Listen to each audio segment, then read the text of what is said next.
place where you belong. Give you strength to carry on. Open your heart, set your mind at ease. Live your life and you'll be free. We're gonna rise, rise, rise. Keep on rising, rise, rise, rise.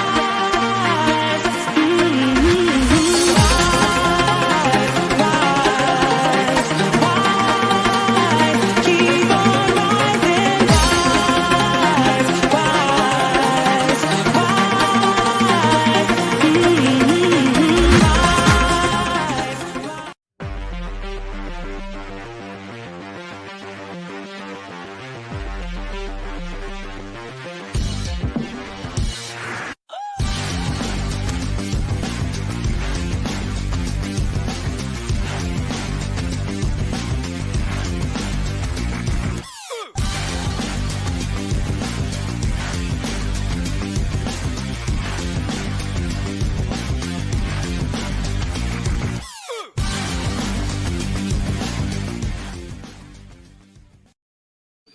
Good evening, everybody, and welcome to the Toon Review YouTube channel, where tonight it is fan forum night.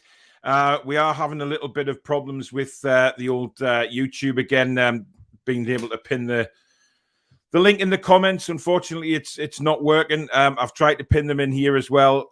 If you want to come on the show and chat, the link is in my profile on Twitter. So if you do have Twitter, and if you go on there, you will find my profile on there.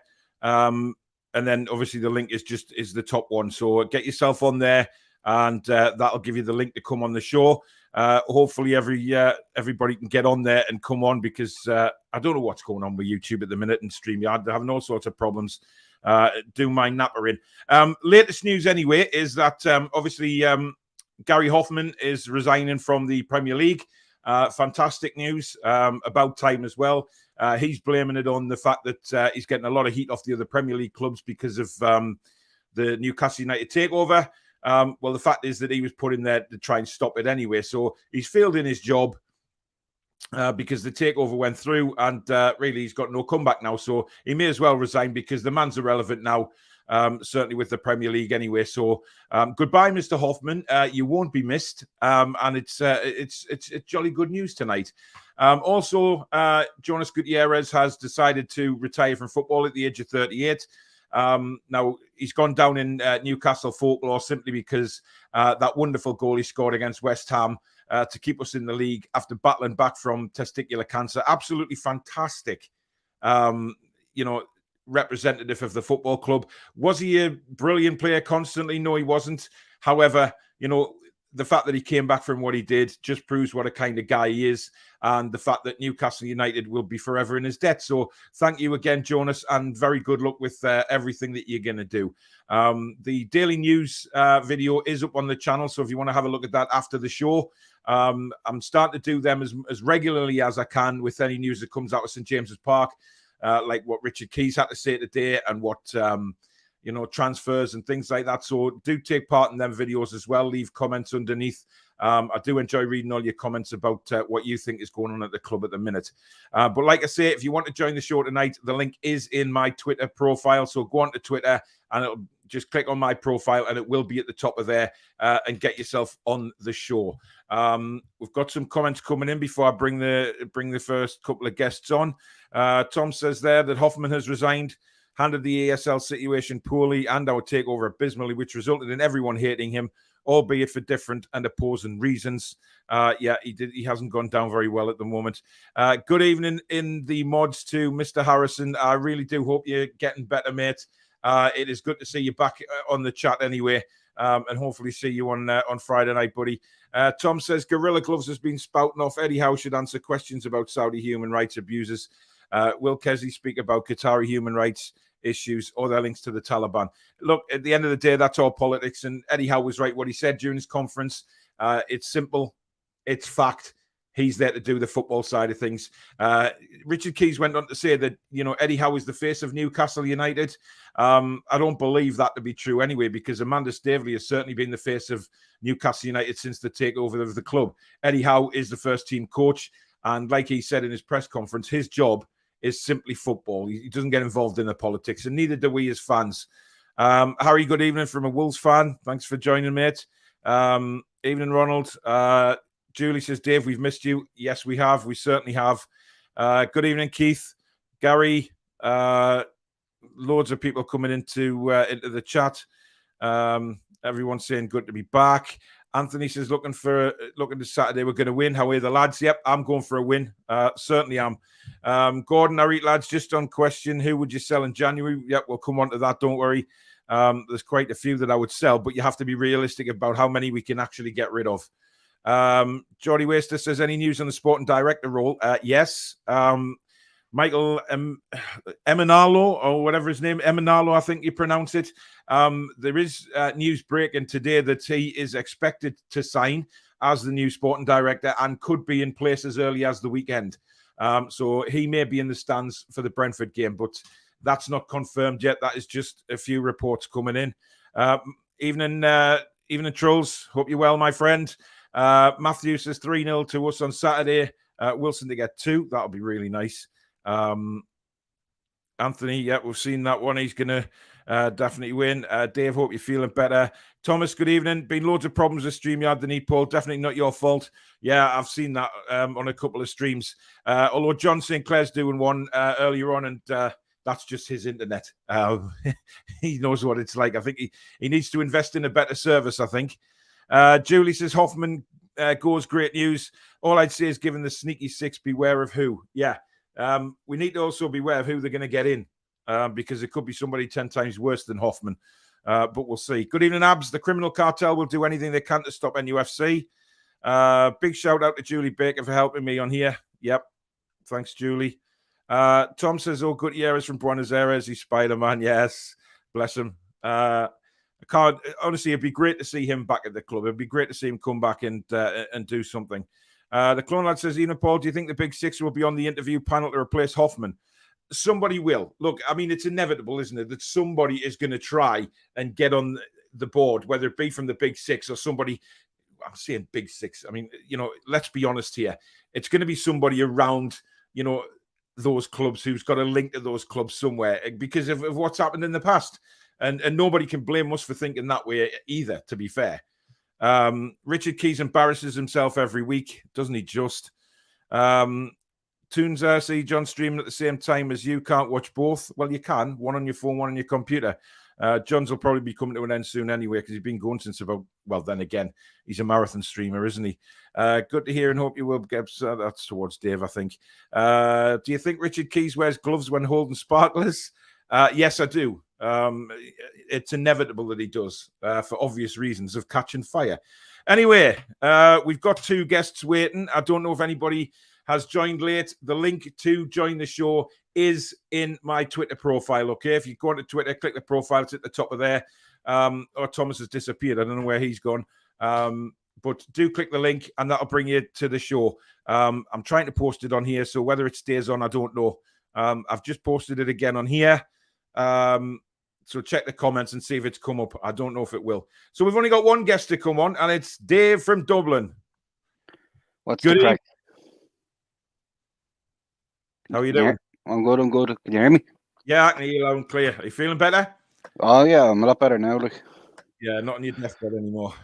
Yeah, like until I bump into you again, I'd imagine you get me sick. Yeah, again. yeah, I know, but hopefully I won't be trailing any tropical diseases with us this time. To be honest, yeah, you never know. Anyway, what do you? What do you think of Richard Keys' comments earlier on today? I didn't. I just all I seen that was his Twitter account got shut down, or was it blocked or just turned off or something like that. But well, he's had a bit of a go at us again, basically saying about Eddie Howe and well, a load of crap, to be honest. Oh yeah, about Eddie Howe. He's trying to put pressure onto Eddie, saying like you're the face now and all that, like turn everyone against him. He's not. Amanda Staveley's the face, and we all know that. But unfortunately, Richard Keys is a very silly man at the minute. We've got Dave Harrison. Good evening, buddy. Are you there, Dave? Paul. Yes. Oh, yeah. How are you doing? Are you all right? I'm all right. Good to see you. Are you getting there? Yeah, I think I'm getting there. I think I'm over the worst of it. Yeah, you sound better. Well, yes, I can speak now, which I couldn't. I know Danielle had the same. Danielle, when she was poorly Yeah. with us, I think she lost her voice. Yeah. But yeah, Well, I'm, you know, Dave, I did tell you it was horrible, but I just I got know, I fact, know. you know, I have to say, it took the mick out of you, mate, but it was harsh when you've got it. Yeah, it's been absolutely awful. Yeah, we'll not go there, Dave. Don't worry. Yeah, I won't be too harsh on you. We've got Gareth as well. Good evening. Hi there, you all right? How are you doing? Not so bad. I'm a new subscriber. Oh, thank you very much. I've been enjoying Welcome, it, so happy days. Nice of you to join us on the show. Obviously, we're just talking about. I was just talking to Dave there about Dublin Dave. I'll have to call him Dublin Dave because we've got two Daves on now.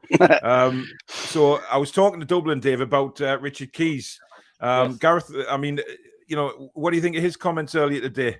Well, he Have always you makes seen a them? fool of himself, doesn't he? Yeah. He can't help himself. I mean, obviously we know the antics during the takeover, but now it's a shame because his best mate has been sacrificed in order for this takeover to kind of happen. Yeah. So it's really backfired on him big style, hasn't it? Really. It has completely. We've also got Billy Trey. Good evening, my friend.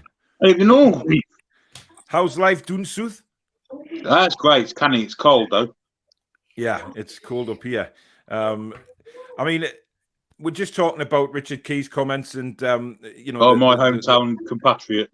Yes, your hometown compatriot. So I think you need to take some of the blame. In fact, maybe we should send you out to Qatar to have a quiet word with him. He's letting the UK down with his spouting off of all this bollocks, to be honest. We've got him and Hoffman, both Coventrians. Yeah, well, Hoffman's gone. Yeah, Hoffman's gone today. So that's what do you make of that? Inevitable, really. I think he's jumping before he gets pushed into Winwood scrubs. I think he was a fall guy. Well, listen, we know that Richard Keys got him the job. I think that was quite obvious. And I think his main job was to stop the takeover. So obviously he's failed. He's failed miserably with that. I mean, Dave Harrison, I mean, you look to him, he's gone now. Now, we have to be careful what we wish for because obviously the cartel will bound to have a say in who comes in next. absolutely. How do the other clubs go about stopping this to make sure that it's nobody that's going to favour them? I think the biggest problem, Paul, is that it's that thing. We wished him away since he came because not just for us, but for other clubs in the league, he's been absolutely appalling what he's done and said. But yes, I mean, will one of the six, the so-called big six, or Tottenham, try and bring somebody in who's a yes man to them? Hang on, Dave. Who's watching Coronation Street? Well, that's me, Dorothy. That's what on in the background. God love her. She's going to go upstairs in a minute. She says. Oh, bless her.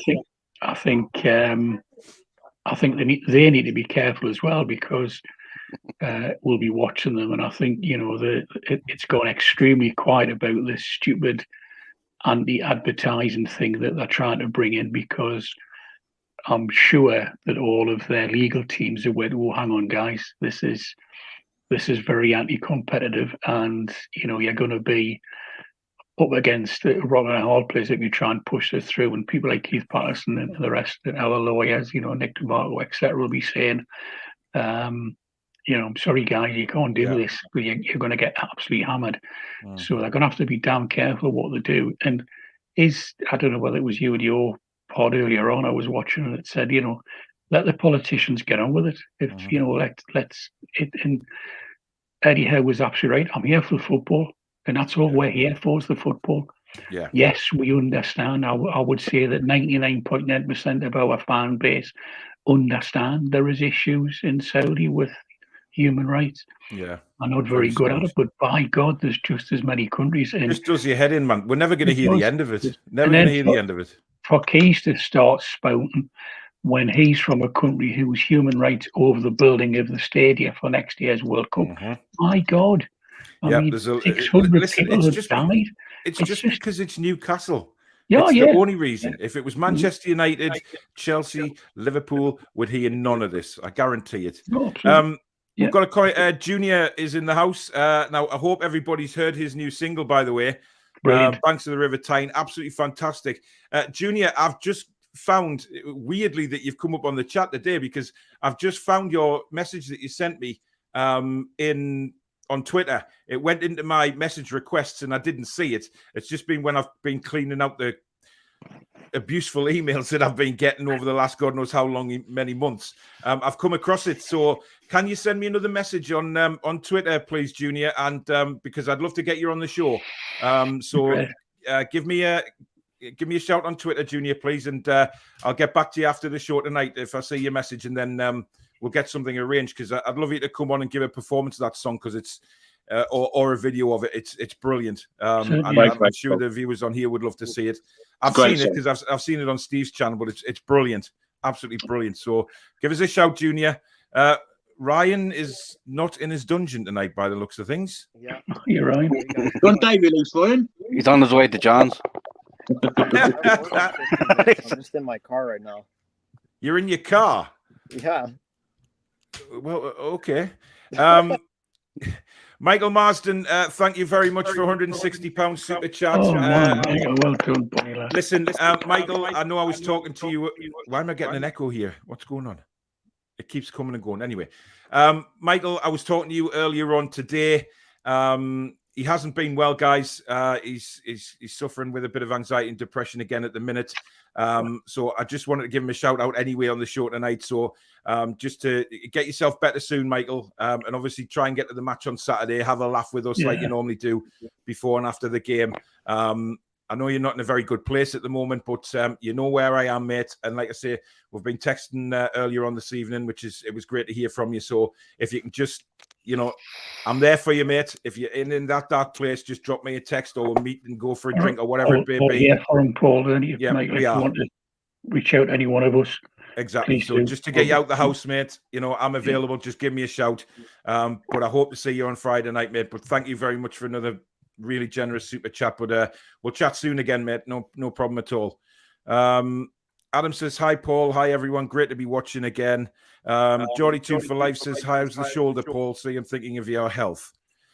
Yeah, it's fine. Thank you very much. For those that don't know, my show last night was delayed by a good 10 minutes because, Divvy me fell down the stairs. Of course, as you well know, I have Parkinson's. I had a bit of a dizzy spell and fell down the stairs because I was trying to rush around too quickly.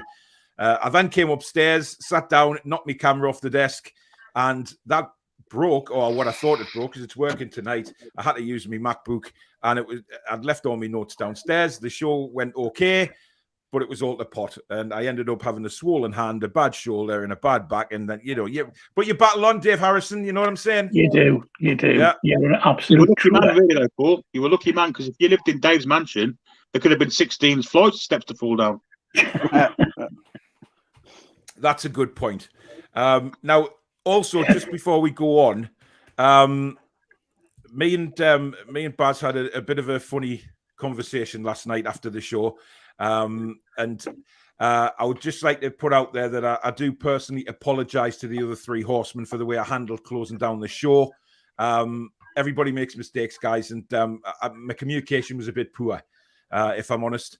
However, I am contemplating bringing it back.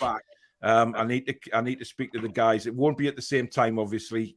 It'll be on a different day, but I'm going to speak to the guys because I believe, Billy, you were going to stand in for Baz anyway when he was on his baby vacation. So I'll be speaking to them off air and hopefully bring some sort of horseman show back. It won't be to the point of it was last time with the filth, but it'll be like guys sitting around a table in a pub having a good gossip about football and a good laugh together. So, but I will be speaking to you, Billy and Baz and John and Peter, and see what ideas you guys have got and what time we can bring it back. So it's not dead in the water, like, everybody's saying.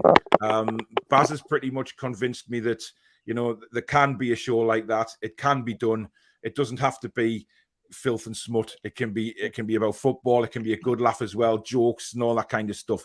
So that's what I'm looking at. But the Horseman fans out there, it's not dead. Put it that way. Who's applauding it? Oh, yes. So, do you know this media and Twitter accounts you've got all about the politics? trying to drag in Saudi Arabia and how terrible they are in their eyes. Yeah. How do you feel we should be tackling that as fans? Oh God, is it bloody mastermind tonight or what? Listen, I don't actually know. What I do really believe is that given time, I think everybody's going on about the human rights and things like that. Why can't we, educate the Saudis in a way? The two nations coming together.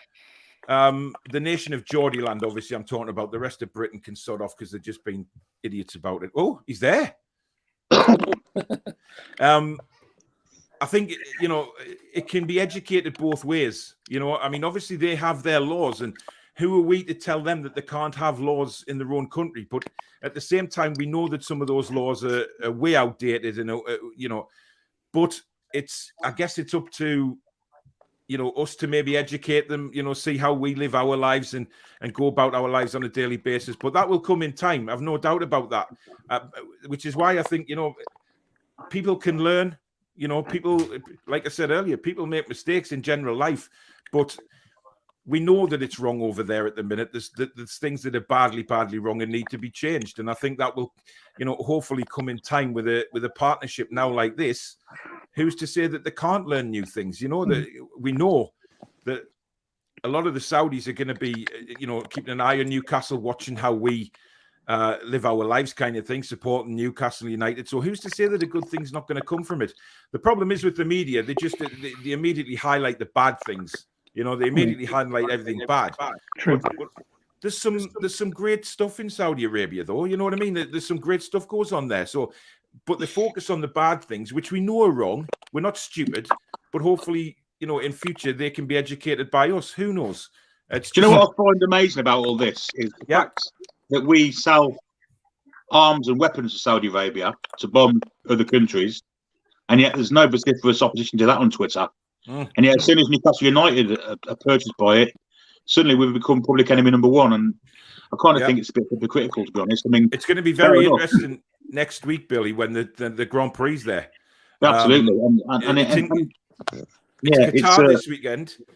Yeah. So Qatar have got the problems, like Dave Harrison was saying before. They've got the problems with human rights, and then it's in Riyadh the week after. So let's just see how much Sky are willing to highlight human rights when they're there. When they're actually in the city. I'll be very interested. The thing is, Paul, though, when you look at it from an English perspective or a Great Britain perspective, it's almost in living memory where we didn't allow women to vote. They weren't allowed to work. Because they were stuck at home. That was their job in the eyes of the men of the day to, have babies and make tea, which was totally abhorrent. And quite rightly, it was stopped. And now women are, quite rightly a proper part of society, which they should have been all along. So when you look at us, we haven't had a brilliant past. Saudi is a relatively new country learning how it goes, and it's run by a family. So they need to learn. But the one thing that I get really angry about is the press who are saying we should do this and should do that. And we're trying to impose our Western ideology on another country. That's not acceptable. We wouldn't want Saudi to inflict on us their ideology. We should be able to work together. We should understand there are good and bad points on both sides of the argument, and we should be able to work together. Right. You're absolutely right. If they learn a bit, change a bit, that's all for the good, But hopefully that's what will happen. It doesn't hit the narrative, though. You're absolutely right. That's the problem. It doesn't. It doesn't hit the let's kick the Geordie fans, which is what they're doing. And it's abhorrent. It really is. I'm, sick of it. Really am. Been that for weeks. Can I just say something on that point? I completely agree with you. The Saudis have got a lot of things right. Their moral code, for example, is far superior to Britain's. Yes. All right? Great. So bear that in mind, okay?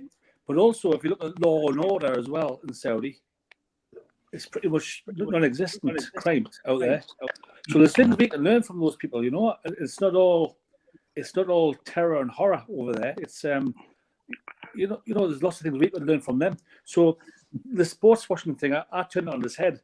I think it's not sports washing at all. I think they want to be involved with Western culture so they can adopt some of it in their own culture. and Yeah, be a I step agree ahead with in the Western world as well. Yeah, I can Personally, agree with there's that. nothing wrong with that. No, I think it's got to be two ways. I think it will be. I think given time, given years down the road, I think we'll see a difference. I really do. Toon Army says lots of toll booths for the Leicester City drive, Paul. Billy, how far are you away from Leicester?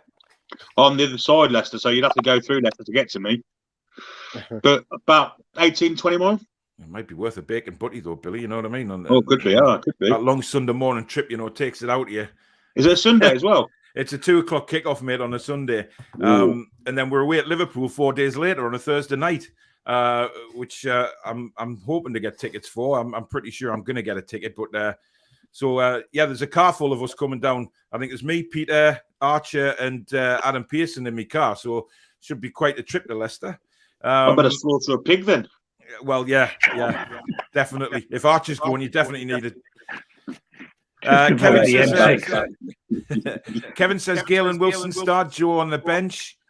Apparently it's always my fault. Well, yeah, ask Dublin Dave that. He's just blaming me for his illness. And well, everybody has, to be honest. Ryan, what do you think about Richard Key's comments? Have you seen them?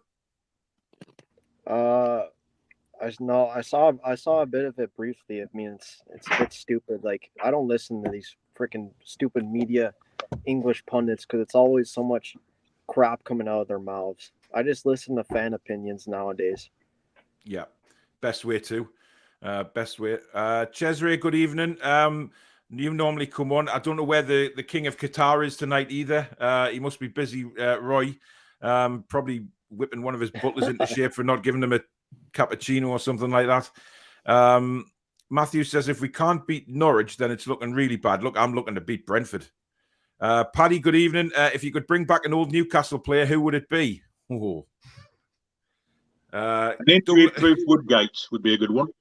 Yeah, definitely. Not a bad shout at all. Dublin Dave, who would you bring back? Shearer. Okay. Do you know what? I should ask that question and say, right, you can't bring Shearer. But Dave Harrison? Who would I bring back? Yeah. I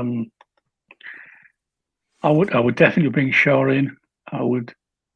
No. An old Newcastle player who. Sorry, mate. Sorry. I know you're not well, Dave. You've never mentioned it. But don't worry. Go on. Checking the chat as well. When I'm trying to do two things at the same time, which is when you can I do one of them? I mean, two. I think the list is endless, Paul. I really do. I mean, I know that they're talking about bringing. They used to have tables with an old player on, which it all stopped under he whose name will never be spoken again.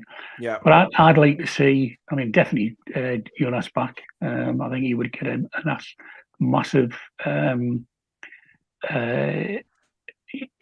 cheer when we come back because he's loved across here. People like Ginola. And other people like that. And I think he's a bit busy at the minute. So I hear, yes, Dot's loving it because she's dying to see him with his top off. What your Dot is waiting for him to have his top off? Yeah, you know what it is. I know I've got no chance where it was him. No. Paul, it's Cannes 5.0 as all the three Steves have gone. They have. True. They have. True. Matthew says very excited, but also nervous for Saturday. Arguably a must win. Must win. I think it is. Yeah. I mean, I can't see us losing, guys. I mean, I'm more confident now of a result this Saturday than I have been in quite a few weeks, to be honest. I mean, Gareth, we're expecting a formation change. I've heard a few people say that don't expect a lot to change straight away. He'll probably still play 5 at the back in his first game. I can't see that personally. I think he'll go with a 4.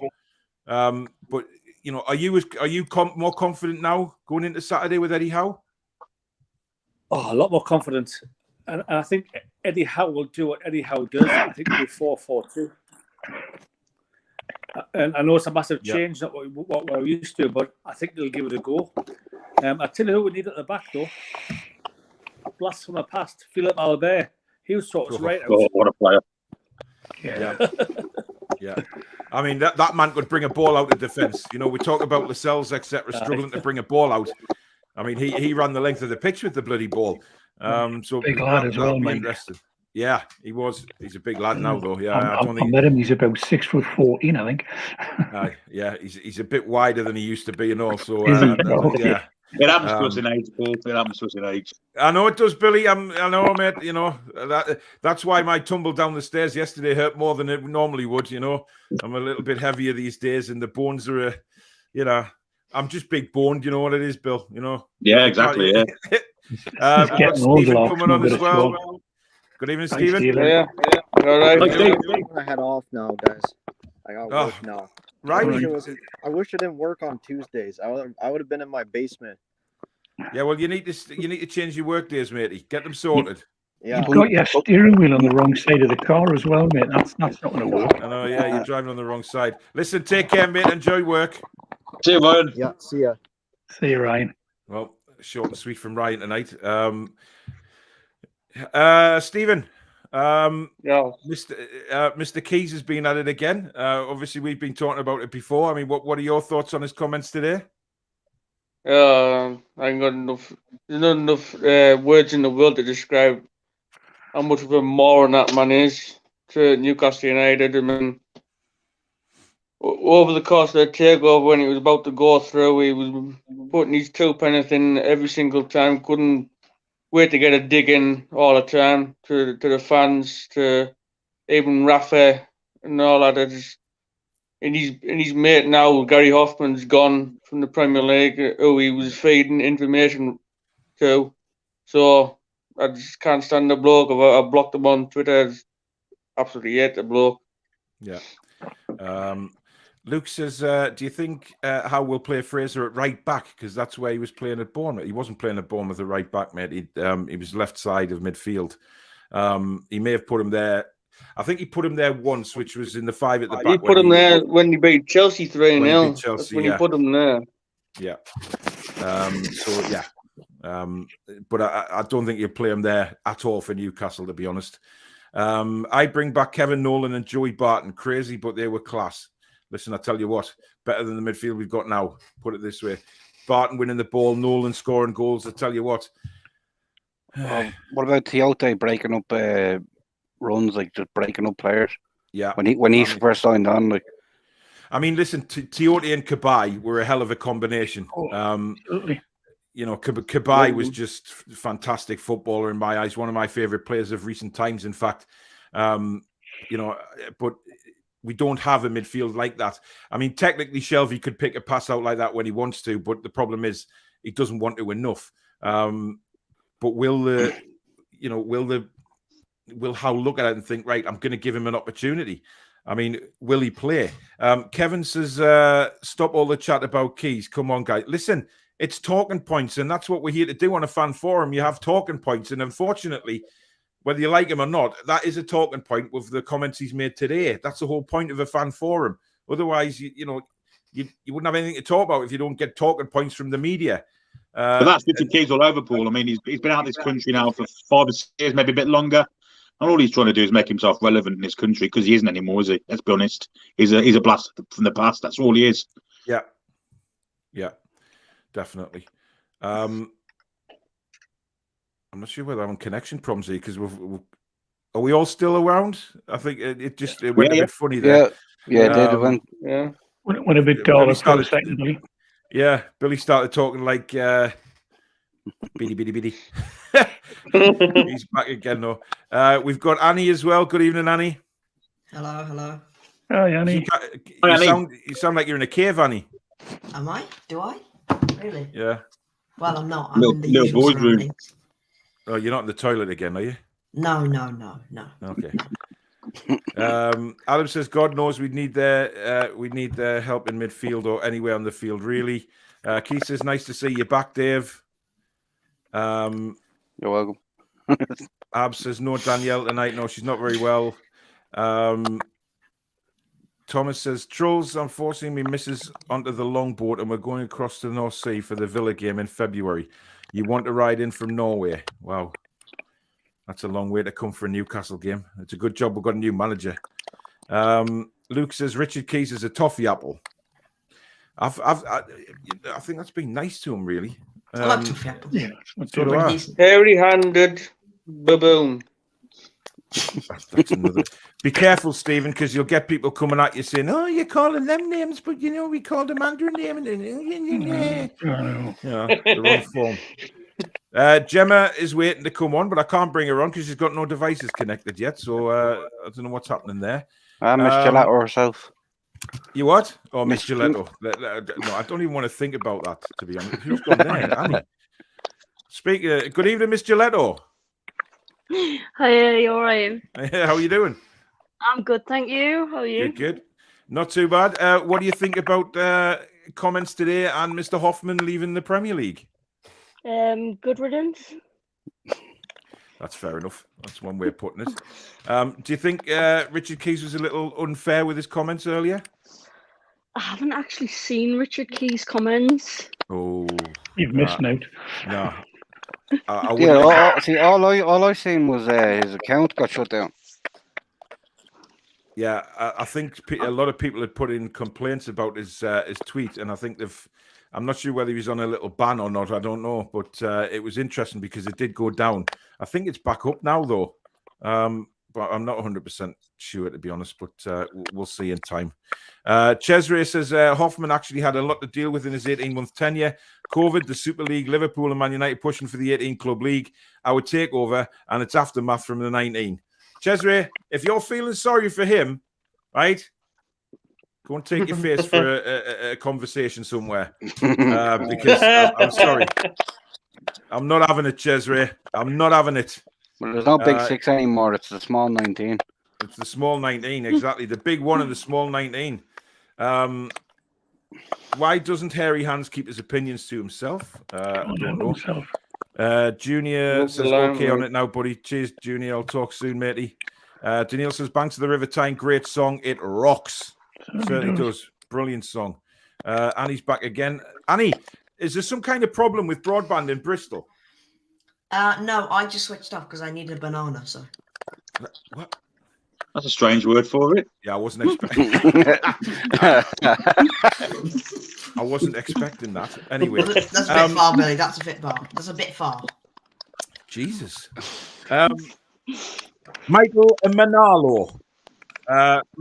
Reports have come in today that he maybe is expected to sign for Newcastle before the weekend and could actually be at the Brentford game. Do we know much? Gareth, do you know much about him? You heard much about him? No. He was at Chelsea. And what do you know? Go on, mate. That could be a massive statement, if we get him. Yeah. Only thing I know about him is his name's Michael. Our first marquee signing, really. Yeah. I agree.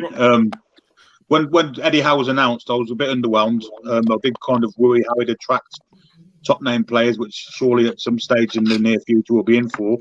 Yeah. But having possibly the best footballing director in the world at your club, when he was at Chelsea, I mean, the kind of players he brought into them was phenomenal. Mm-hmm.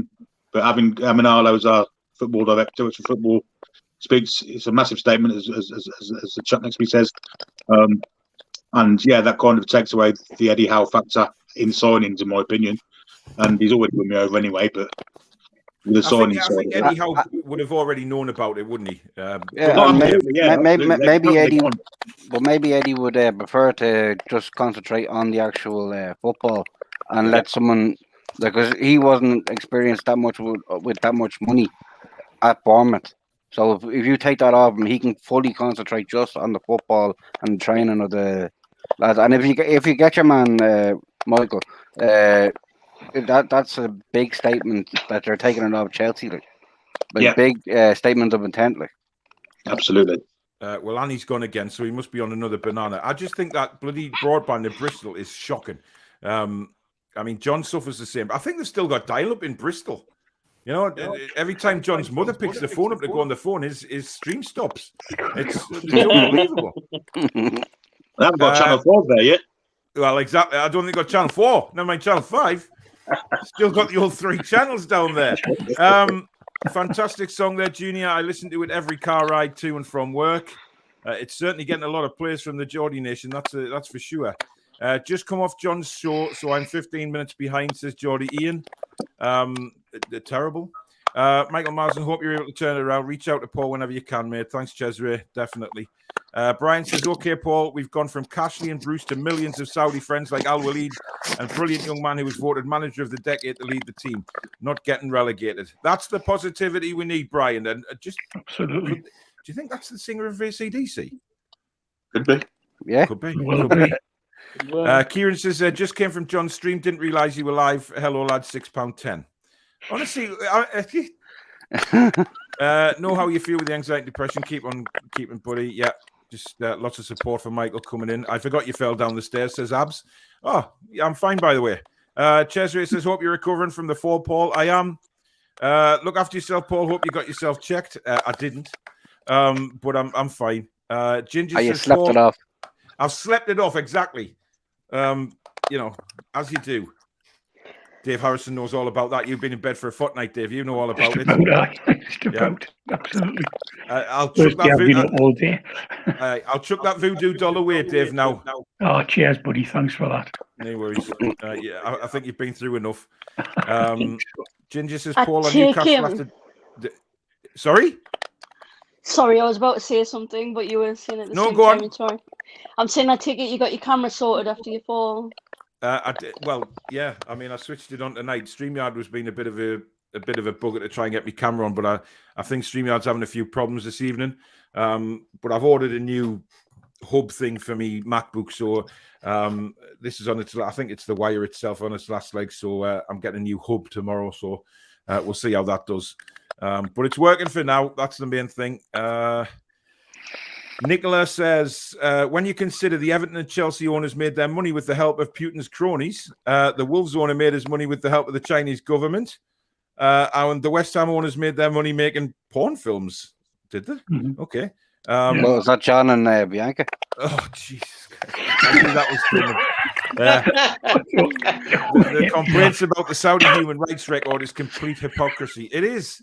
Look, we know this human rights goes on everywhere in the bloody world, so it's just the fact of the matter. That's just the way it is.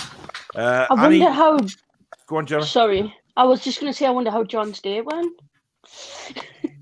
Oh, no, I'm not even asking him. He's away to Italy. Anyway, he's away to Italy with you next week, isn't he, Gemma? For some fun and gelato. No. Gemma Subo and Bianca Westwood. No. God, that's a hell of a threesome, isn't it? Foursome. I didn't mean it like that, by the way. I meant as in women. I didn't mean what. Let's move on. Ab says I would make 4 horsemen with a quiz and leave Monday as footy talk. We'll see. Let's not go completely walk. Okay. Julie says, good on you for being as honest as always, Paul. We're all grown-ups and sometimes we disagree, but we can make up. Exactly. Cesare says, thank you, Baz. Although it's funny, it's him saying it doesn't need to be smut. Yeah. Coming from a man that designs green screens for a living for Pornhub. Never mind. Danielle says, education is key in the way forward. Julie, I am over the moon. Michael, absolutely brilliant about the horseman. Cheers, Michael. Ian says the WWE, when they want to Saudi ban women from attending, now they have women wrestlers competing there. I use the word completely loosely. Competing loosely. Yeah, they do. I mean, look, at the end of the day, Amanda Staveley's the face of our club. So I don't understand where this all men thing's coming from, because the Saudis are quite happy for Amanda to be the face of Newcastle United, Dave Harrison. Yeah, absolutely. I mean, that's the thing. When you look at some of what the so-called press, like the Mail and that, this last couple of weeks has been absolutely abhorrent. Mm-hmm. And then they have the hypocrisy to say that how bad the Saudis are. Yet, as you've just rightly said, there were absolutely no bother at all that they would have a woman leading the thing. We don't know how much power she's got, but that doesn't matter. She's the face of the club. And if the Saudis were that anti-women, which there might have been, but they're getting less and less. Thankfully, And they'd get there. They wouldn't have had it, and they have, and that's what it's all about. As Donald's just said, it's all about education, building trust, then moving on and getting better. But the fact that they're in dealings with a woman as well, and the fact that even Amanda's husband is Iranian, and Iran and Saudi Arabia, they don't get along. Yeah, well, you're right. You're right, Dave. When you look at it, you've got Muslims, from PIF. You've got Iranian in Mirdad. The Rubens are Jewish. Mm-hmm. I don't know whether I presume I'm maybe speaking out of turn, but I presume Amanda was a Christian. So you've got a whole plethora of different cultures there, and that's what Newcastle United and Newcastle itself has always been about. It's about welcoming people with open arms. You come to us and we'll welcome you, and as long as you fit in and you're nice to us, we'll be absolutely wonderful here. We're a very welcoming and loving bunch of folk, and that's what it's all about. It's all about being nice to everybody. But these national press people are just, sick. Well, I mean, listen, as Ariana Grande said, God is a woman. And, Amanda is God. See where I'm going with that, Billy? I know you looked a bit confused there, but see. I thought you went a bit sharp then. Yeah, I did, Bobby. The fact that Paul had to quote Ariana Grande just shows what is actually spun this conversation into. Anyways, move on. Don't diss Ariana Grande. He's very down with the kids, though. Is Paul? I am. Thank you, Dave Harrison. He's woke. Anyway, John Sinclair has sent a 99p super sticker. Thank you very much, John. Very kind. I think he's just. Is John not joining? I don't know. I think he might be put off by the fact you're on, Gemma. He's just he's very shy when it comes to you. Remember, He gets very reactionary. get yourself on, John. The link's in my Twitter profile. And the Toon Review. Yeah, the Toon Review fan club, £4.49 super chat. Thank you very much. Hello everyone, and hello Gelato. Sorry, hello Gemma. So you get the name of Gelato now across the Who's YouTube that? network. The Toon Review fan club, whoever runs that, I have no idea. But thank you very much. Anyway, Gemma, what do you think of Eddie Howe so far? Oh, honestly, he's like a breath of fresh air, isn't he? Yeah. It's like trading a Fiat for a Ferrari, swap for Eddie Howe. Yeah, definitely. Stephen, have you been impressed with what he's done so far? Yeah, most definitely. I mean, even when he was his first day at the training ground, I mean, the way he had the players hanging out their asses with the training regime, like Gemma said, he's been a breath of fresh air, and where he gets him in on Saturday at St James's Park for a training session. I mean, it's everything he's been doing since then. I've just loved. I mean, like you say, I think he's going to be good for the club. Yeah. How happy did those players look coming out that tunnel on Saturday, though? Did anybody see the pictures on social media? They came coming out of the tunnel. Sean Longstaff looked knackered. And that was just coming out the tunnel before training. And Shelby looked like he'd been hit by a bus. Honestly, it was hilarious. But they're going to learn in time what it's like to actually work under a proper manager. Geordie Ian says, what social media platform did Richard Keys use to slate Newcastle? Twitter. Funny that. The Saudis have money on Twitter, but there you go. Yeah, I thought of that. Yeah, good one. The media don't like it because we're not a banter club anymore.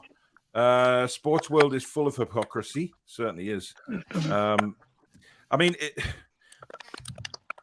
Dublin Dave. What formation are you expecting to see on Saturday? 4-2-3-1, or maybe 4-4-2. Right, and who would you play?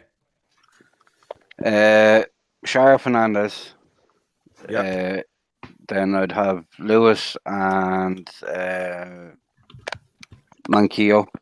And then I'd have Shelby, Hayden, Maxi,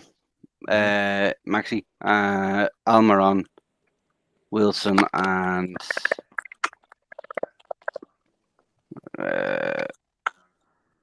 Fraser. Fraser. Yeah. Yeah. It'll be interesting to see if Fraser plays. I'm very interested if he goes with Fraser or Joe Linton in that position. Oh, Dubravka as well. Well, yeah, I mean, we do need a goalkeeper, Dublin, Dave. That's very true. Yeah. So, I think, look, if he's going to, I think he'll go very. Listen, I remember his conversation on a Sky interview saying that he goes out to win football matches. He does not go out to draw or, even think about getting beat. He goes out to win, which gives me the idea that he'd probably play 4-4-2 or 4-4-1-1. But I'm interested to see that does he play Fraser or does he play Joe Linton? Because I don't think Almiron will play. I think he'll be on the bench, given that he's obviously been away with Paraguay again. Oh yeah, I forgot that. And I just think that the word coming out the training ground is that he's been very, very impressed with Joe Linton, Billy. I mean, I never thought I'd say that, but he has. He's come out and said it. So, but he's also started calling Fraser his little wee man again. Like his nickname was at Bournemouth. Now that they've cleared the air, apparently they cleared the air years ago and months ago anyway. Who would you play, Bill? Well, he hasn't seen Shah, he hasn't seen Lewis, he hasn't seen Almiron. So I'm trying to guess at them three where we're playing. I think he'll play Fraser on the right, St. Maximin on the left, and I think he'll play Joe Linton in behind Wilson. That's what I think he'll do. And he'll probably play Hayden, possibly Willock behind them. I don't think he'll play Shelby. But Billy, 2 seconds. 2 seconds, Billy. Dave, go on, mate. Off you go. Get yourself some more rest. See you Friday. On Friday, mate. Yes, all being well. I'll be there. Right. Take care. Yeah. Thanks, everybody. Bye-bye. So there you go. Go on, Billy. Continue on, mate. Sorry about that. Well, I watched Jamal Lewis for Northern Ireland last night. It was absolutely outstanding. He was. He got caught out once defensively, but he was a constant threat in attack, and that's against the Italians. So I mean, I think I know I haven't seen him, but I think he might play Lewis. I don't think he'll play Shah. I haven't seen him. I don't think he'll play Almiron. As you say, the travel thing, and apparently, as you say, Joe Linton's been impressive in training. And to be honest, when I've seen the training pictures, he looked pretty quick. He looked really up for it and enthusiastic. And you've got to remember that man's been all the time he's been here. He's been under Steve Bruce. Let's see him do a proper manager. Let's see. He's even he's actually taken up extra training afterwards. Yeah. They're going to his to his hotel or something like that, or his house or something like that. His backroom staff have been working with him as well. So I listen, that gives me the idea that Joe Linton himself wants to get better, wants to start performing, and wants to put things right. I said on a video not long ago that I would love to see a clean slate for all the players, and just see what Eddie Howe can do with them. If I'm being brutally honest, I don't think Miggy's going to make it. I think the Premier League is too tough for him. But I hope I'm proved wrong. I hope he does all right. But Gareth, do you see a future for Miggy? Because I don't know what are your thoughts been on Miggy this season? He's a good little grafter, isn't he? I mean, he's absolutely everywhere, but his end product's never really ideal. It puts you off him a little bit because he gets himself into space, but we notice it always turns out back towards his own goal again, rather than driving on and taking the man on. So you'll run into space, and you think, go on, keep going. You'll stop, you'll turn around, face his own goal, and look for a back pass or a side pass. And that's not what a forward player is all about, to me, anyway. I think you're right. I think to be honest with you, I think there's 4. Go on. Sorry. Yeah, I think there's 4 positions I'd like to see 4 players I want to see come in this Saturday, if possible. Dubravka, I'm sure you'll all agree. But I'd like to see Darryl Murphy coming back instead of Mancio, because I thought he'd done all right at right back when he was playing regularly. And he's the kind of guy who will overlap, which Eddie Howe wants to do. And I think Shelby has to be in the team because he's the only guy who can put his foot in the ball in midfield and dictate play. So Dubravka, Darryl Murphy, Shelby, and I'd like to see how Joe Linton gets on in his right position under Eddie Howe. playing Eddie Howe and B. I think a lot of people, the gist I'm getting is a lot of people are actually quite looking forward to seeing what Eddie Howe can do with Joe Linton.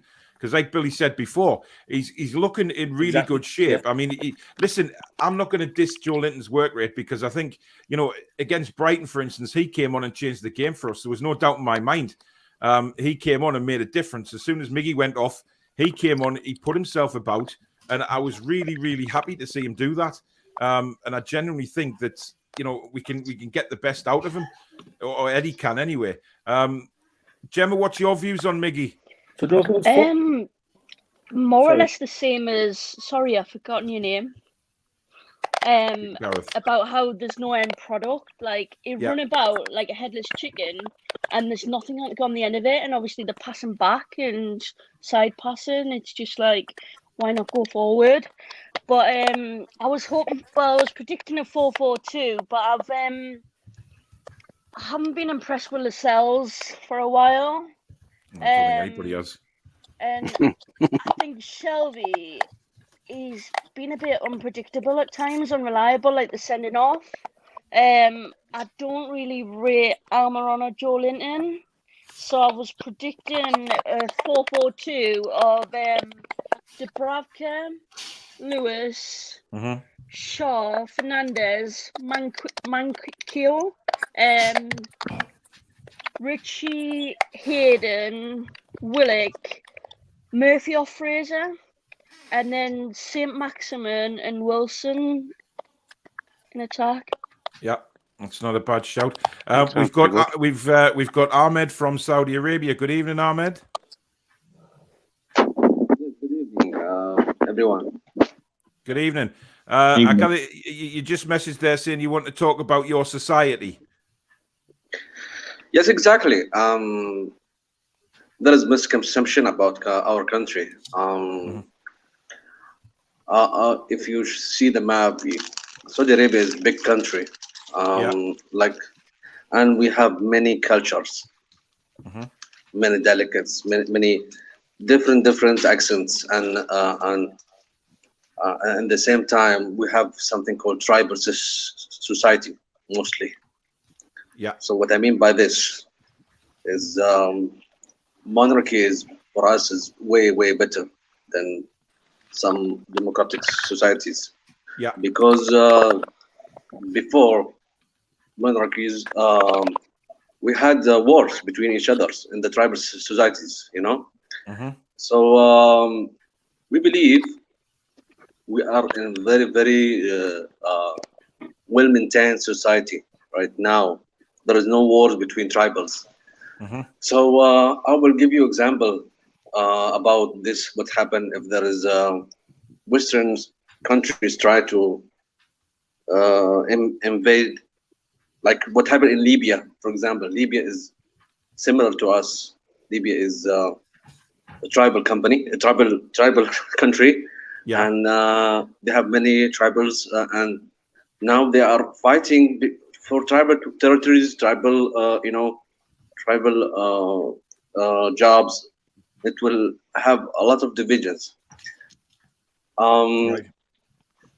This is briefly. How do you feel, Ahmed, when you hear sort of people who, let's just say, aren't very educated about your country with what they've got to say? I mean, obviously we as football fans and have taken along. Well, we sort of get it in the neck every sort of day because our football club is run by Saudi Arabians, and obviously. How do you feel it being a Saudi with people's misconceptions and things like that about what goes on? I mean, does it hurt? Exactly. I mean, even we are the big brother. We are big brother in the Gulf states. We can. I mean, nobody. How can I say? I'm trying to be humble here, but really, this Qatar and UAE and everybody. They cannot be.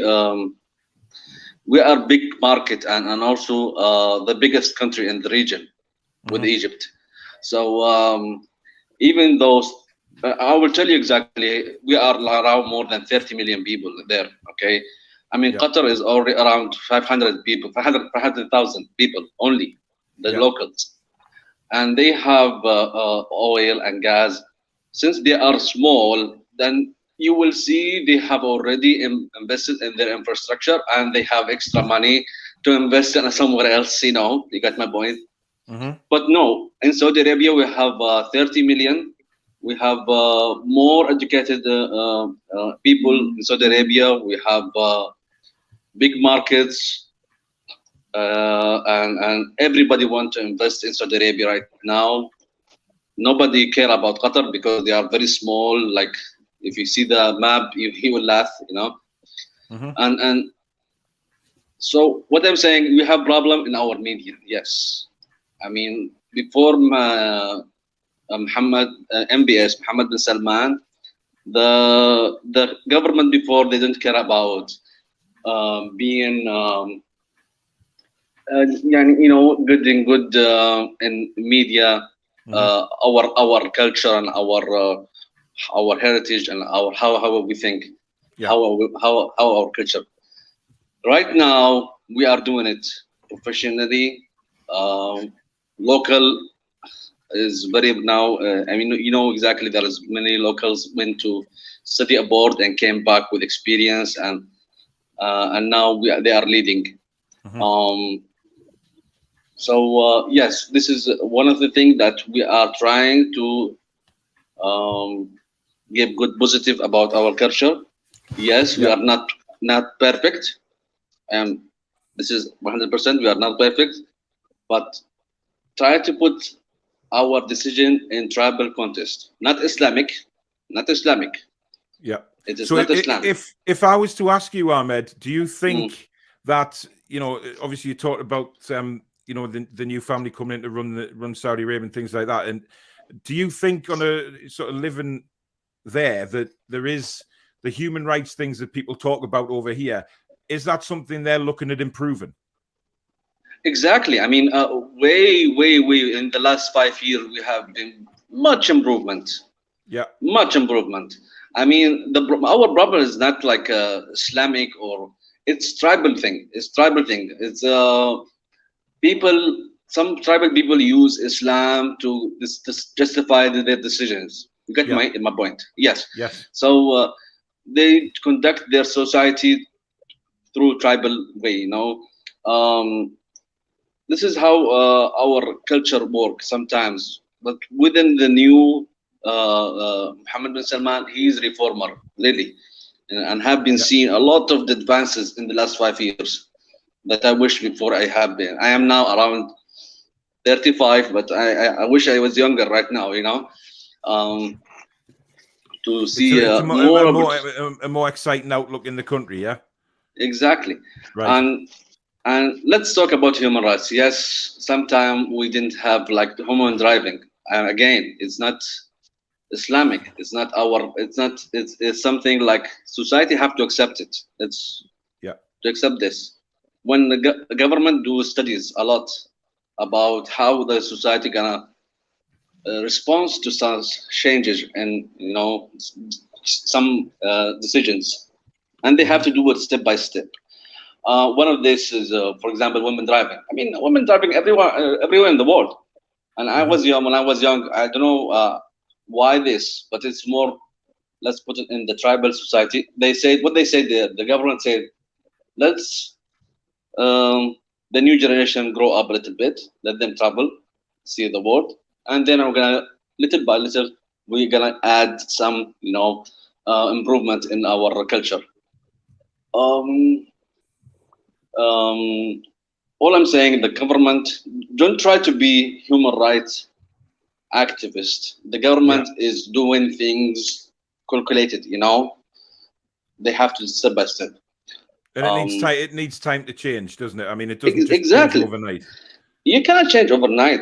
Our society is so complex. It's not like normal country like it's tribal. It's not like democracy or some just only what's called a district. No, it's a tribal. Yeah. Well, that's good to know. I mean, obviously, because we don't really get to know what's going on over there. We haven't had a big insight into sort of how the country's running, things like that. But it seems to me like, from what you're saying, they're doing the very best to improve the human rights record. They've got things like, we were talking about before, the wrestling, the Grand Prix coming there. It's okay. It's a country that seems to be opening up a lot more now. And we are open, really, but maybe we are not open to the Western world. We are really open. I mean, Muslim coming every year to do Hajj in Saudi Arabia, and you have to put in context that Saudi Arabia have two holy mosques in Islam. So when they do things, they have to not to get backlash from. For example, they have to be open. Then some extreme Muslims will say, "How come Saudi Arabia is getting open to the Western world?" So it's very two-way. Yani, with damn if we do, damn if we don't. Mm-hmm. Yeah, I think that's just the way the whole world is at the minute. Damned if you do, damned if you don't.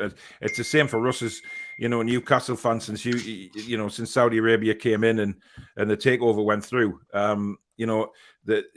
They've got the face of Newcastle is at the moment is Amanda Staveley, who people are saying, oh, the Saudi Arabians don't allow women this and women that. However, there's the face of Newcastle United. They're perfectly happy for Amanda Staveley. So that proves to me that things are changing.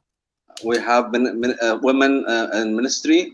We have women heading the Saudi exchange. Yeah, and so there are a lot of here women is doing a lot of many things that you can find it in Western society. I'm talking about like the top leader in our country. Mm-hmm. There are many women there, more than US or UK.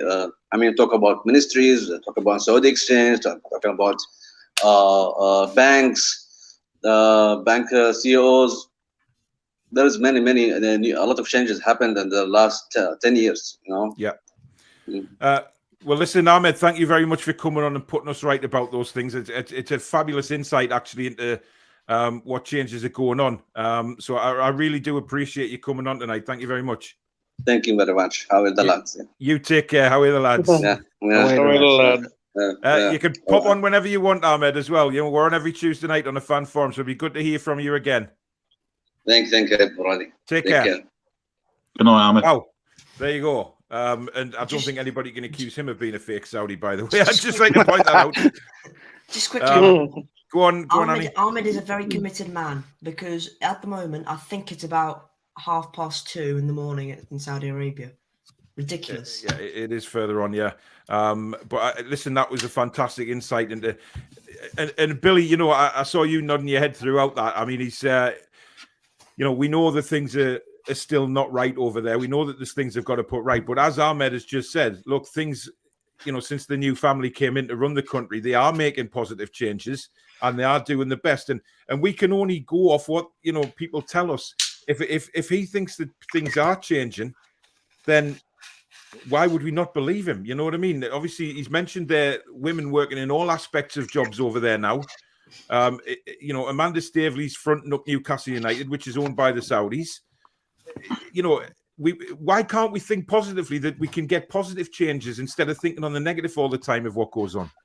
I couldn't agree more. I think we should applaud the way they've come forward in the past decade or so.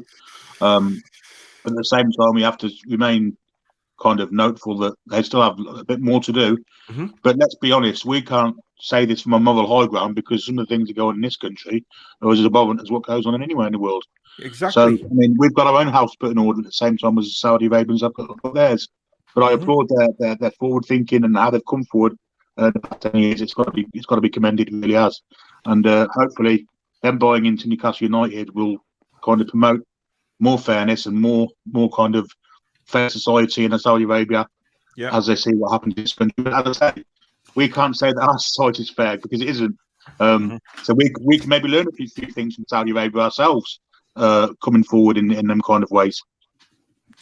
Stephen, what did you make of Ahmed's comments? I mean, he's to come on because I think in fairness they have a right to. you know, a lot of people in Saudi who are thinking, right, we're hearing all these horrible things from people about our country. It's about time that we stood up for ourselves and said that, you know, yes, something. He admitted that there's still things wrong, but they also admitted that there's good things starting to happen. So, you know, there's got to be a bit of give and take. And like I said before, they can learn a lot from us. We can learn a lot from them.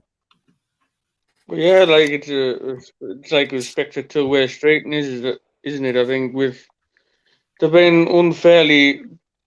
I know the human rights is the be all and end all, but I think the way Ahmed spoke there is they are making positive strides to right the wrongs that there have been in the past. I think he spoke well. Ahmed he was just sticking up for the same people. I think, like you say, Paul, we can learn a lot from them. They can learn a lot from us. So he spoke very well. I applaud him.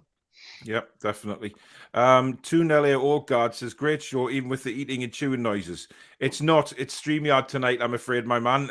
It's making all sorts of, you know, gobbledygook noises all over the place, and the various other shows on StreamYards that have been live tonight have suffered the same problems, I'm afraid. But that's what's going on. It may be Gemma eating some gelato as well, but it's mainly StreamYard that's got the problems. Keith wants to know how Bristol City are doing, Annie. Same as last week, really. Nothing's changed, does it? We didn't play. Thank God. No. Dublin Dave, what did you think of Ahmed there? No, it's right, like, because we can't say that our countries are perfect and like everything's hunky dory over here. Like, it's not like there's people dying in the streets over here as well. Like, just from hunger and being homeless and all, can't afford anything. So like, yeah, like, fair enough, the human rights. The thing you have to do is you have to acknowledge them first, and then just it's a slow process. You can't literally expect them to change everything there and then that day. Like, you know, like, you have to kind of it'd be a gradual thing. Like, they go, we like how you, like, they might look at some things that we do over in our countries and go, I like that. We might try to adopt that. And like you were saying, like the two-way street, where it could come back the other way as well. Like. Yeah.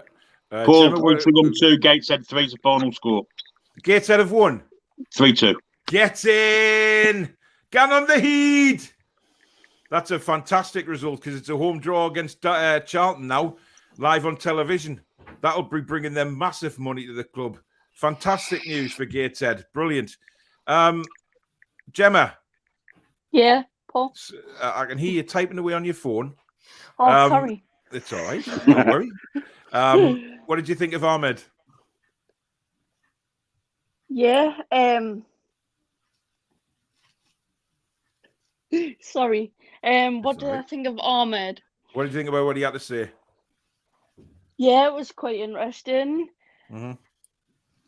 Did you take any positives from it? Yeah, I think obviously the media should take notice. That's the problem, though. They don't. All the media want to focus on is the negative side of things constantly, and that's what does my head in. That's all you ever do, Paul. You always focus on the negative side of things. Yeah. Never focus on the positive side of things. That's the way they are. I mean, did you see that Ian Herbert tweeted? Mm-hmm. Yeah, and a lot of the media as well is controlled by the people who don't like the Saudis, the Qataris. Yeah, definitely. Good point. Archer, good evening. Yeah, Reed. How are you doing? Reed, how are you doing? Not too bad. Not too bad. I like the quiff, man. I like the quiff. Aye, cheers. And are you growing your beard ready for playing Santa Claus in Phoenix? I'm just going for November now. Probably shave a bit off next month. Yeah, give our man. You need to keep the beard. And we've also got Football Style. Good evening. Good evening, guys. How are you? Not too bad. I gather you're from Saudi as well. You've been on before, haven't you? Yeah, I have been with you in the channel last time. I think for 2 weeks, something like that. Yeah. And how are you? I'm good. How about you guys? We're very good. Looking forward to Saturday. Yeah, I'm excited for this news, and I'm very excited for the match also because I think this manager will help us and improve us. because Yeah. we are not, because we are on risk. We know that we are in risk because we are on the bottom of the table. But I'm 100% sure that we can still on and not get in the regulation for sure. Because I think from how he speaks, the manager, in the conference, Eddie Howe, I think he will let us at least pass from the relegation, and maybe we think about the January transfer, because what I see from Newcastle players, like, there should be improvement. As he said, like, there is issues, as he said, Eddie Howe, that he will improve on at training and stuff like that. And I'm very excited at January transfer, because as my country and other countries, like Emirates, they have Man City and other clubs that are rich, like in Paris Saint-Germain. We will have to be sure, to be on 100 million above to buy players to improve the club. Do you think Eddie Howe's the man to do that? I don't know, actually. I think he is I don't know, because I don't think, because he was in Division 2nd, in the Championship. Yeah, he's been in the Premier League as well, obviously, with Bournemouth as well. Yeah, I don't know. I think he might be the suitable, but we will see how it resulted, because we will never know what will happen. If there's any problems, maybe losing matches or stuff like that, we should get better manager, from real manager, much experience. But from now on, I think if he improves us at winning match a lot, many matches, until the end of this before January, it will be better than we trusting him. That's how it is, because you have to trust what the manager says, and as a supporter. And I think I'm excited from this January transfer. As you said, many transfers that will happen. Maybe you're guessing, as I see your channel videos, that you say what will aim at January. Yeah. And I'm liking it. So I'm thinking we should get defenders, and one defender, one midfielder, one attacker, and then we will see. I mean, obviously, the centre backs are a big talking point. Yeah. Burnley today. Billy Burnley have said that they're probably not going to renew Tarkowski's contract. Yeah. So I mean, Connor Cody's the favourite for me. I would have Cody over Tarkowski. Me too. Yeah. But it's going to be very interesting who they go for. I mean, they're definitely going to spend. Amanda said in our interview, she wasn't. I think they look at January and think, right, well, we're not going to get very good bargains in January because people will be panic buying and seeing Newcastle come in. But it's a market that they have to invest in this year. So I'm very interested to see who they bring in. I mean, if we go around, I mean, Billy, we'll start with you. If we signed 2 centre-backs, who would you like them to be? Connor Cody. Yeah. And Nathan Ake. So you'd go for Ake rather than Tarkowski? Yeah, I think Cody and Tarkowski are too slow. The pair of them are too slow. Right. Ake's pace would definitely benefit Cody's leadership and toughness. Right, that's a good shout. Actually, good. I've never been one that's keen on Ake, but I suppose if you put him alongside Cody, I think Cody would give him that calming influence. I think Ake's been lost at Man City. I think that was a bad move for him. I can understand why he went, but I do think it was a bad move for him. Dublin Dave, who were the centre backs you would go for? Cody and what, I can't pronounce his name. Tarkowski. Yeah. Yeah. It's interesting because Cody's getting big mentions from everybody. Stephen, how about you? I would say Tarkowski and maybe Ake. I think, like you say, he's wasted at City. I think he should move on from City, even if it's a loan deal or something like that. So would you put those two ahead of Connor Cody? I mean, probably I would take Tarkowski out and put Cody in. If you're really putting us on the spot, then yeah. If you do it like that, I would say Cody. You take Tarkowski out, put Cody in, because he's a leader. He shouts, backs orders and stuff like that. So yeah, if you're putting us on the spot, I would probably just take Tarkowski out and put Cody in. Yeah. Yeah, fair enough. Gemma, how about you? Are you there, Gemma? Yeah, I'm here. Sorry. Which centre backs would you like to go for if we went for 2 in January?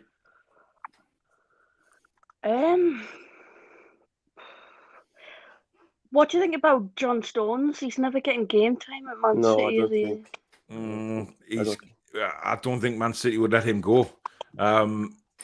He has been getting game time early doors. I don't think he's played recently, but he was getting. He played against United because he did. He played against Man United. Yeah, he had an absolute outstanding game. Yeah, I don't think they'd let him go. I think we're probably going to be looking at players like that once we start moving up the leagues. I think moving up the league and start. Yeah, I just think if they're not getting there. game time, but I was interested in. I think we desperately need more attacking players. Undoubtedly and we do.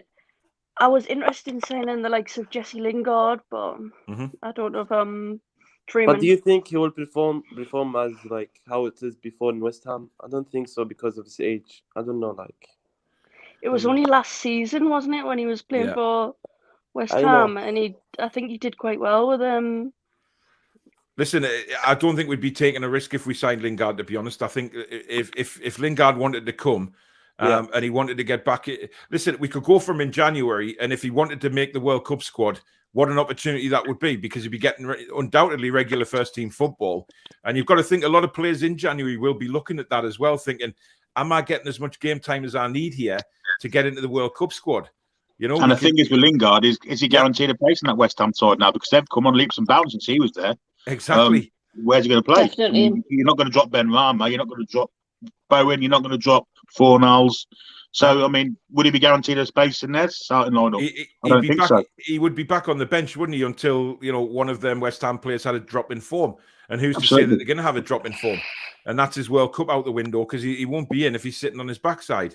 There's Donny van der Beek as well at Manchester United. Yeah. He will want to get back into the Dutch squad. So, there's a lot of opportunities for players here when you actually sit and think about it. The amount of players that aren't really getting a lot of first-team football that will be looking at the World Cup thinking, right, I want to be in that World Cup squad. Where's my best chance of getting? Yeah, sorry. Go on. Yeah, you want players who have a point to prove. So they're going to be determined to put in the effort and all that to show what they can actually do. And to rub it in the faces of the teams that aren't using them or playing them. It's going to be very, very interesting. I mean, Archer, centre backs for you. Who would you like to see? I would take Conor Cody and possibly Tarkowski from Burnley. So Billy made a good point before about playing Tarkowski and Cody together. There's not a lot of pace there. Yeah. But obviously Nathan Ake is another one. Go on. In my opinion, I would take a younger player and experienced player. I would take the Tarkowski, and I would take the Brentford Norwegian centre back. I forgot his name. He's 23 years old. I don't know. He plays as a right centre back or something like that. I really forgot. But he's very good. I'm trying to think of his name. It's not Aye, because he's tall. He's tall. I forgot his name. I saw him. He's playing very quality. I mean, listen, there's good defenders all over if we look carefully. I mean, it's something that I hope Eddie Howe thinks, oh Christ, we need to do something about our defence, because it is one of the weakest points of the team. And then you look into midfield, we're weak in midfield as well. I would love to see the likes of Ward-Prowse, James Maddison.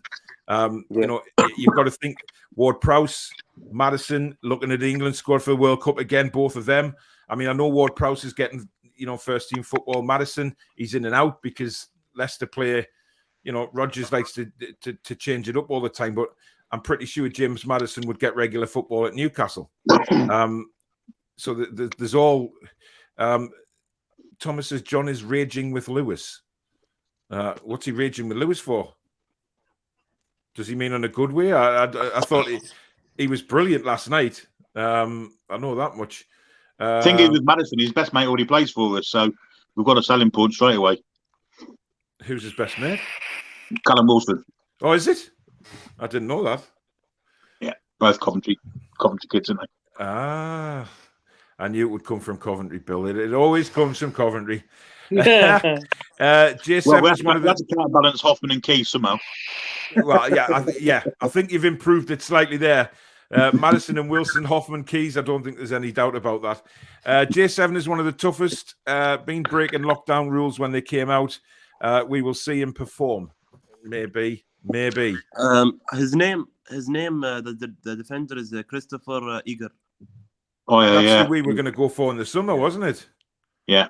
Yeah, and well, I don't think we actually got in for him. I think we basically sat back on our heels again, and we lost out because of who was running our club at the time. Fuzzy Hack says, just remember who Miggy has been under for the last 2 or 3 years. My money is him changing under this manager. I hope he does. Yeah, I think Miggy's going to play. Miggy is better for attacking football. And I think he's going to play better. I think he's going to be better with better players around him. I wasn't overly impressed when he played under Rafa, though, to be quite honest. I thought he was the best player under Rafa. With Rondon and Perez, I thought he was them trio. I thought they were good, them three. I think everybody's going to have different opinions on Miggy, to be honest. I'm with Gemma, to be honest. I don't think he was outstanding. I think he had a few good games going into before the lockdown. But I just, for me, he panics when he's on the ball. You know, he gets the ball and he looks up and he's like, my God, what do I do? And it's like he's a different player when he goes away with Paraguay. He's their main man. You know, he takes penalties, free kicks. I just think maybe that could be, you know, what Miggy needs. Miggy needs an arm around him and say, right, you're on free kicks, you're on penalties, you do this, you know, you're going to be our main man. We'll build, you know, kind of build something around him, see if that works for his confidence. But again, only time will tell and see what Eddie Howe does with him. Good point. He has got quite a lot of pace. He does seem to, like I say, run about like a headless chicken. It's just the negative passing, the back passing, the side passing, the lack of end product. It's just that could be down for me. That could be down to Bruce, like, and everything like that as well. Like, just He had that instilled in him in 2.5 years, Almiron, hasn't he? Negative play. He's had that instilled in him.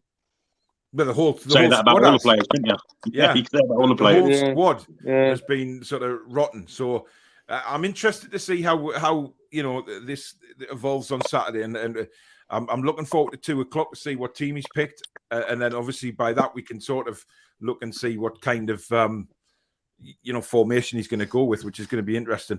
Danielle says this is quality from Ahmed, telling it like it is. Daniel says, I love your show, Paul. My granddad had Parkinson's, so know how hard it is to live with. Keep smiling. Eddie Hope, Saudi, Geordie Mags. Thanks very much, Daniel. Let's not pretend Christianity is some sort of heaven. Exactly. None of it is. Top show. Do you know? Go on. Sorry.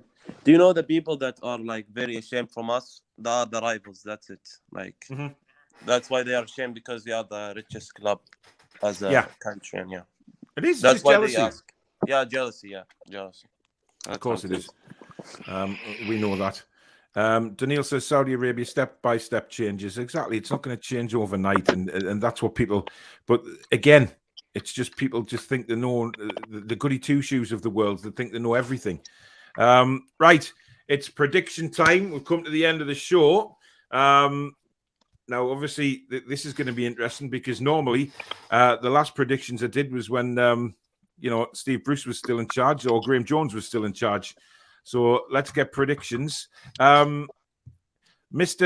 Football Style, we'll start with you.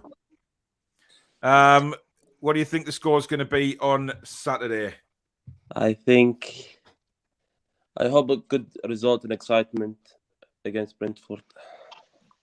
I think line? They have a good defense, Brentford. I don't know.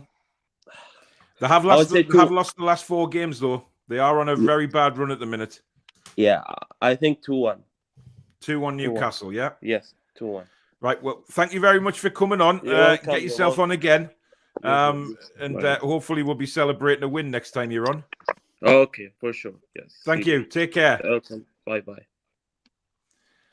Interesting, 2-1. Ab says Ahmed should be on regularly. Incidentally, my other half is often on 2 a.m. playing effing poker. dedicated. That's a bit different, though, isn't it? A lot of people putting in the comments about every country has human rights problems, and I think a lot of people have been very impressed with what Ahmed had to say. And that's why I wanted to give him a bit of time. So thank you guys for sitting back and listening as well, because obviously I wanted to give him a bit of time to sort of explain what was going on, because I think people are just too fast to judge and don't realize that, this is a new family in Saudi Arabia and that they are trying to change things, but it takes time. And we know that things are very, very wrong with certain aspects, but like Ahmed said, they're changing. So anyway, Stephen, it's your turn. I'm going to say 3-0 Newcastle. 3-0. Yeah, 3-0. And who's gonna get the goals? Wilson, two goals, and maybe the maximum goal. Right.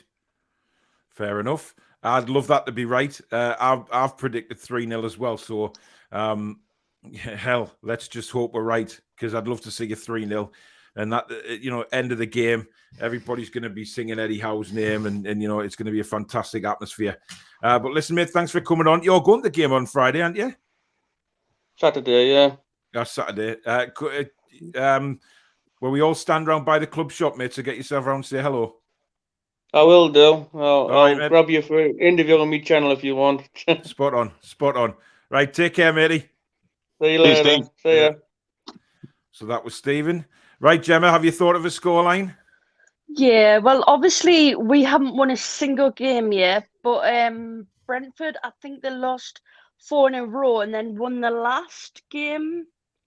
No, they lost the last game to Brentford. They've lost the last 4 games, so they're on a really bad run. Oh, I thought they lost 4 and then won the last one. Sorry. They lost to Norwich, didn't they?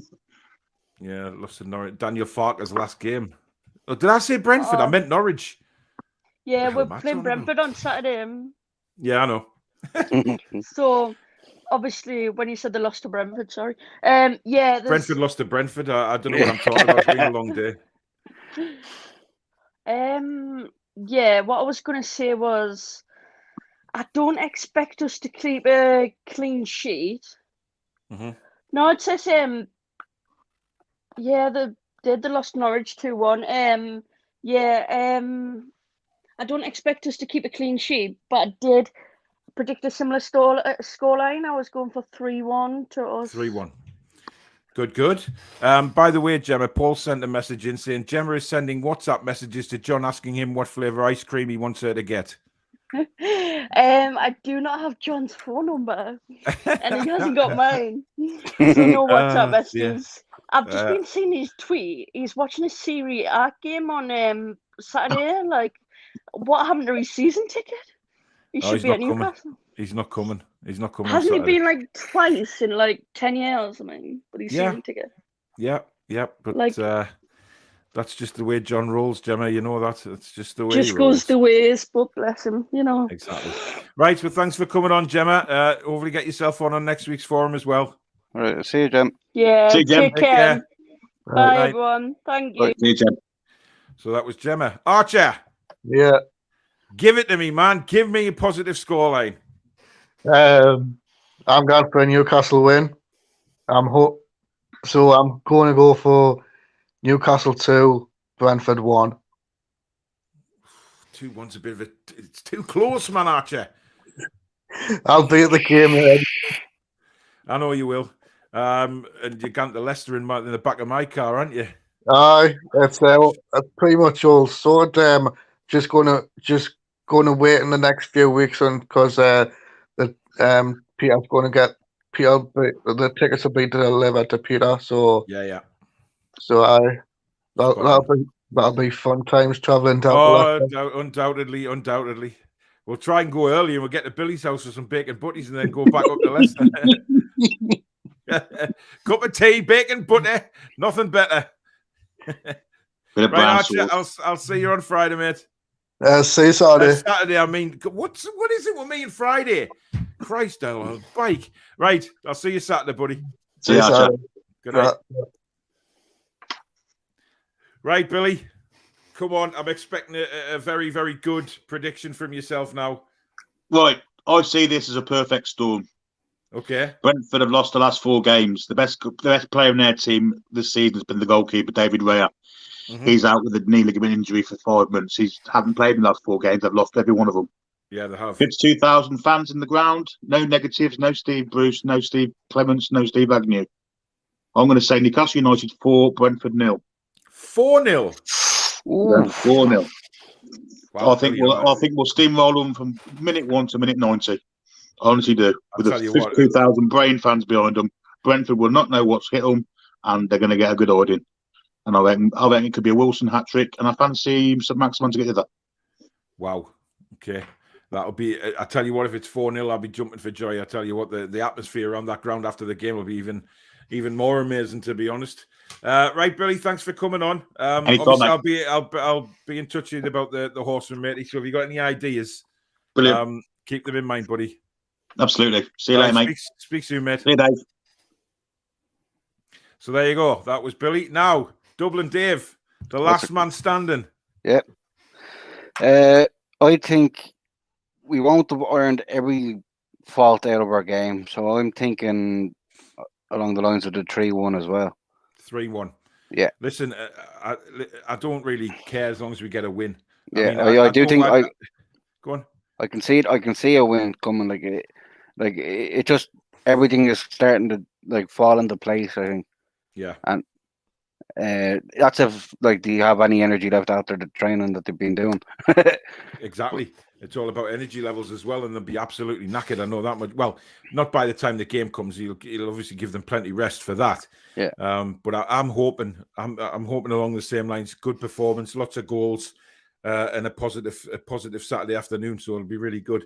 Listen, matey, thank you for coming on, and I'll speak to you soon. Yeah, I'll be over at the for the Norwich game and the Burnley. All right, game. great stuff. I'll see if I bump into you or whatever. Yeah, well, we always stand by the club shop anyway before the game, mate. So you come and say hello. All right, cool. See you. All right, take it easy, mate. Bye-bye. So there you go. That was Dublin Dave. Brilliant show again tonight. Great guests. Fantastic insight from Ahmed as well from Saudi. Really good insight into they are trying to make positive changes. And listen, that can only be a good thing. That they're actually trying to make a change. Nobody said it's perfect. And there is stuff that really needs addressing in Saudi Arabia. There's no doubt about that. But let's keep the politics to the politicians. They can deal with that. Hopefully things will change. But we are concentrating on the football, and a lot of positive predictions for once there. Really good, actually, because, last time we did the predictions, nobody thought what we were going to do against the likes of Brighton and things like that. Little thinking we're going to lose games when we're not. And it's a lot more positive now. Like I say, I'm going 3-0 as well. I'm really chuffed with Billy's 4-0. I think that's a fantastic result if we can get that. But all in all, I just hope we can go out there on Saturday and just really go for it from the off. Not this 5-10 minute of pressure and then it goes back to nothing again. I don't want to see that. And I don't think we will. I don't think Eddie Howe would let that happen anyway, given how he spoke about how he wants the game to be played. But very interesting to see what his team selection is going to be. But anyway, that's it for tonight. I'll be back at round about 8:45 tomorrow night with the European Football Show with the legend that is John Sinclair, where we'll be looking at the fixtures across the European leagues and seeing if there's going to be any big movers or shakers in that. So join us at 8:45 for that. Thursday night at 8 o'clock, I think, is going to be the Brentford match preview. So I'm trying to get a Brentford fan on for that.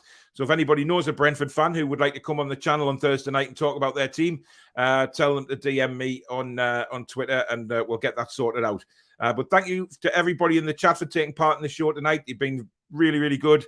Thanks to Julie battling away in the mods, and Dave as well on screen and battling in the mods, making sure everything's okay there when he's a poorly man, but he is getting better. That's the main thing. Big shout out to everybody that's given us the super chats tonight.